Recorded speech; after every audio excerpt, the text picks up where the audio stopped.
My name's Jordan Schwartz. I'm a tattoo artist in Austin, Texas at Mom's Tattoos. Well, I guess concerns are the future of tattooing. What is this going to turn out to be? What kids think of tattooing or what it's going to become? I had a boss that told me in 10 years, look for another job. You're going to need another job.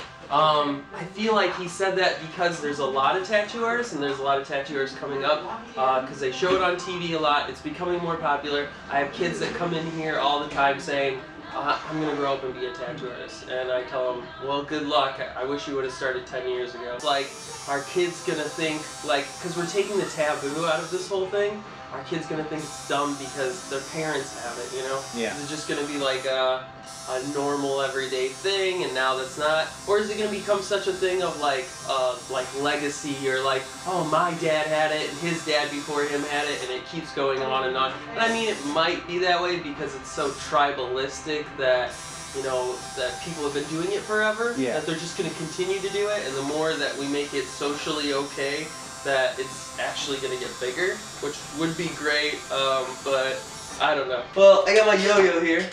I think I can teach you some tricks. This is probably the simplest thing to do. I used to yo-yo all the time when I was younger, and I kind of picked it back up again. But so let's start out, tie the knot. And when you tie the knot for yo-yo, you kind of have this circle knot, and you make it into a loop by pushing the string through the other side. I always put it on the tip of my finger, not too far back towards that front part right there, so you get a good flick on your wrist. It's all about flicking your wrist to get a good sleep, and sleep is where you do your tricks.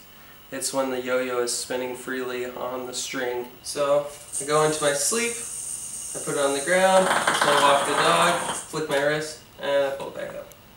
And you kind of have to stand so your shoulders are squared off. You have your elbow pointed perfectly perpendicular to your body because it's going to swing on an arc, and then you're going to put your finger up to catch the string, and then hopefully you're in such a perfect lineup with that it's going to land on the center string there. Your man is on the trapeze, you rock him back and forth, you flip him up, and he'll come down around into your hand. That's a pretty good one. I like 80s sci-fi, you know, stuff like that. I work on cars, I build props, I'm into cosplay, draw, I paint. That's about it. I'm a Ghostbuster. Alamo Draft House, when the new Ghostbuster movie came out, we did one for every location. We showed up for there. We've done charitable events for kids. We got another one called Monster Truck that's coming up. Shows kids a bunch of different trucks and cars, ambulances. They want us going there. They wanted us to do a parade in San Antonio. Just stuff like that. I mean, we get a lot of those like inquiries. We get some birthday parties. I haven't done one yet. We've gotten like 2 of them so far that people have asked, but usually they're days that I'm working and I can't get to it. So he's like, yeah, I've always wanted to be a Ghostbuster. And I was like, oh my god, I've always wanted to be a Ghostbuster. I remember when I was like a little kid and I had the jumpsuit and I had the trap and everything. And I remember thinking like, yeah, when I'm older I'm going to have a real proton pack and stuff. And I kind of just like forgot about it. Like it sunk into my head somewhere, you know. I didn't even realize it. Then we said that, I was like, oh my god, like I'm almost 30 and I haven't accomplished this dream yet. Like, why don't I be a Ghostbuster? So that night we ordered jumpsuits and everything.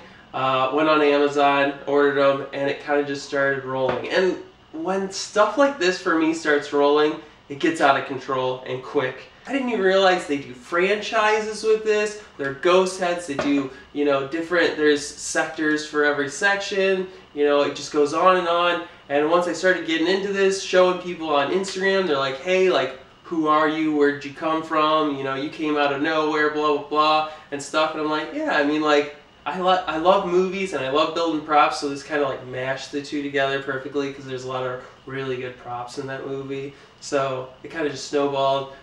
We actually got recognized by the Ghostbusters industry. We're like a franchise now and everything.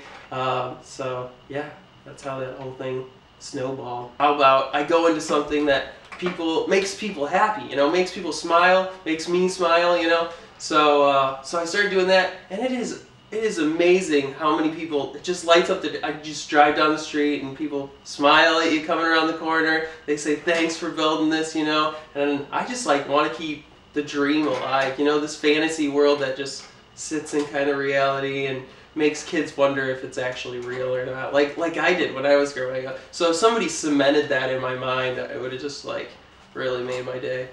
It's like, I told my dad all the time, I'm so busy all the time doing stuff, and I like kind of schedule my stuff out, and I get like overworked and everything, and I go, I feel like if I stop moving that I cease to exist.